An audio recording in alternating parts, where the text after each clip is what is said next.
Hello friends, मैं हूं आपका दोस्त असीमानंद और आप देख रही हैं आपका अपना यूट्यूब चैनल हमारी बगिया। दोस्तों, आज के वीडियो में आपको ये जानकारी मिलेगी कि आप अपने पौधों को कब रिपोर्ट कर सकते हैं और किस तरीके से रिपोर्ट करना चाहिए। दोस्तों, वैसे तो साल में कभी भी आप पौधों को रिपोर्ट कर सकते हैं, लेकिन कुछ पौधे ऐसे होते हैं जिनको रिपोर्ट करने से बचना चाहिए। रिपोर्टिंग के लिए देखिए, ये जो पौधा मैंने लिया है एक सजावटी पौधा है और देखिए चारों तरफ से मैंने इस तरह के इस आरी से इसके मिट्टी को काट दिया और जो इसकी एक्स्ट्रा रूट्स वगैरह है उसको कट करने के बाद ही इसको जो है दोबारा से हम रिपोर्ट कर सकते हैं। दोस्तों, जितने भी परमानेंट पौधे हैं जो कि आप गमलों में लगाते हैं या किसी कंटेनर में लगाते हैं, तो उनको साल में एक बार रिपोर्टिंग की आवश्यकता पड़ती है। कुछ कुछ पौधे ऐसे होते हैं कि जो कि 2 साल में भी रिपोर्ट किए जाते हैं। मोस्टली जब पौधे छोटे होते हैं तो रिपोर्टिंग उससे थोड़े से बड़े पॉट में हर साल किया जाता है। यानी कि शुरू में अगर आपका पौधा 6 इंच के टब में हो तो 1 साल के बाद आप उसको 8 इंच के टब में रिपोर्ट कर सकते हैं और जब जो है पौधा और बड़ा हो जाए तो 1 साल के बाद फिर 10 इंच के टब में रिपोर्ट कर सकते हैं। साल में एक बार आप इस तरह से रिपोर्ट करते जाएंगे तो पौधा काफ़ी अच्छे से चलेगा और जो नई मिट्टी उसको मिलेगी तो उससे भी उसको काफ़ी ज़्यादा एनर्जी मिलेगी।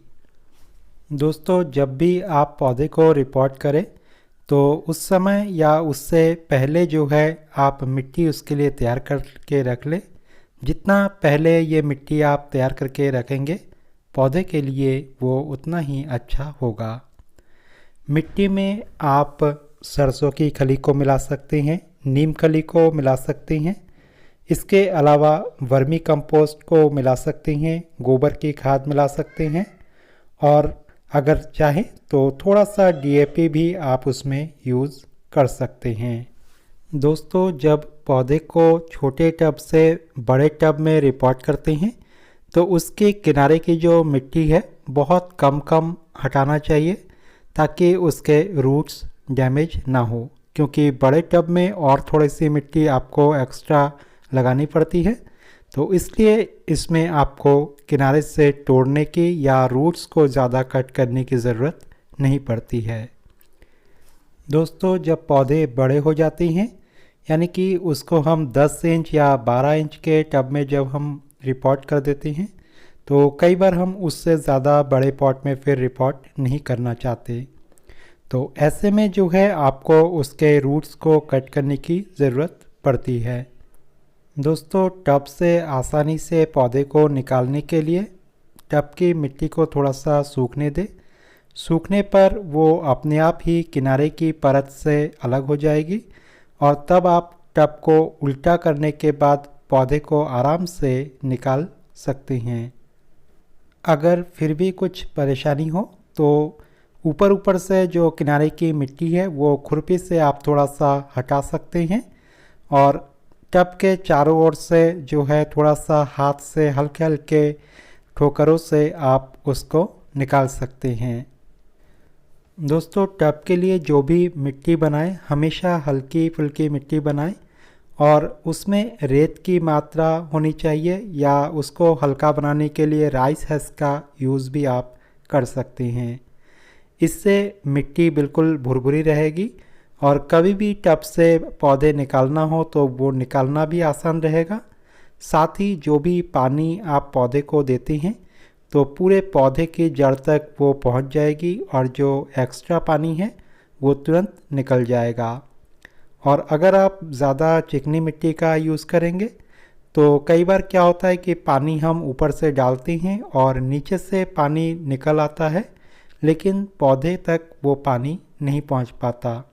कारण किनारे से तो मिट्टी जो है फट जाती है और वहीं से पानी जो है एकदम नीचे चला जाता है और मिट्टी के बीच तक वो पानी नहीं पहुंच पाता।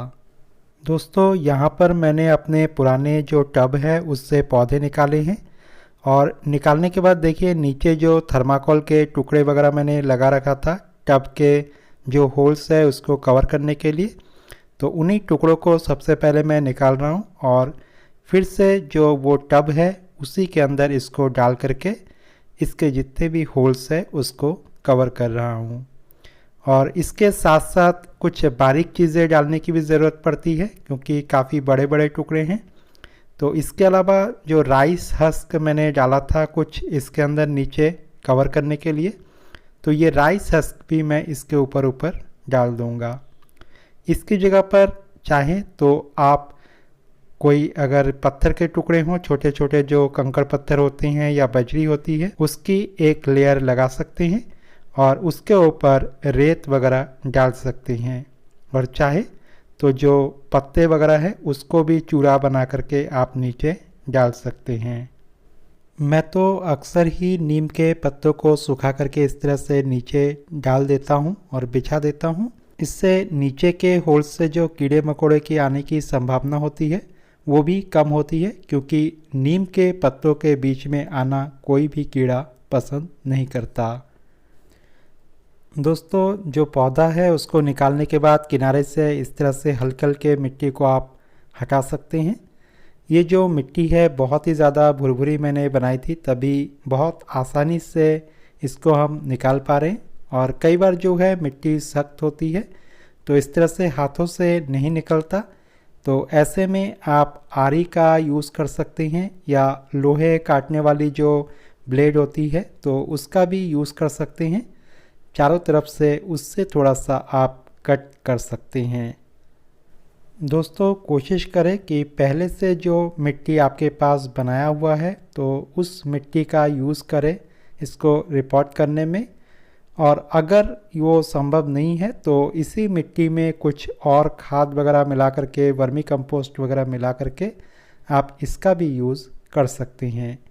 लेकिन इसमें नीम खली या जो नीम के पत्तों का चूरा है वो आप अवश्य मिलाएं, जिससे इस मिट्टी में किसी भी तरह के फंगस की प्रॉब्लम वगैरह ना रहे।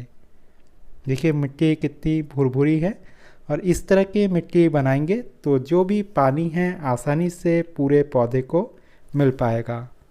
दोस्तों कई बार जो है मिट्टी जब सख्त हो तो आप हाथ से ना छुड़ा करके किसी खुरपी से या इस तरह के करनी से भी थोड़ा थोड़ा काट करके उसको अलग कर सकते हैं।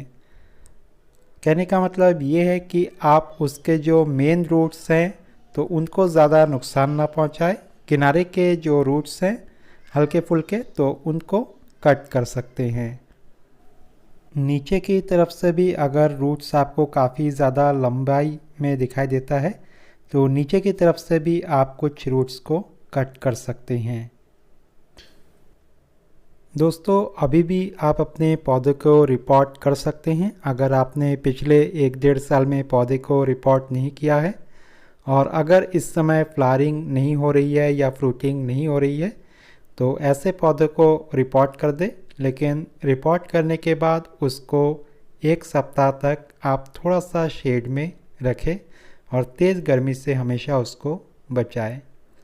इस तरह से देखिए काफ़ी सारे रूट्स यहाँ पर पौधे में निकल आए हैं, तो ज़रूरत है इसको थोड़ा सा और कट करने की क्योंकि हमें छोटे गमले में ही रिपोर्ट करना है जो इसका अपना गमला था पहले। तो इसके लिए सीजर्स की हेल्प से या जो भी कैंची वगैरह है आपके पास उसके हेल्प से इसके रूट्स को चारों ओर से आप कट कर दें।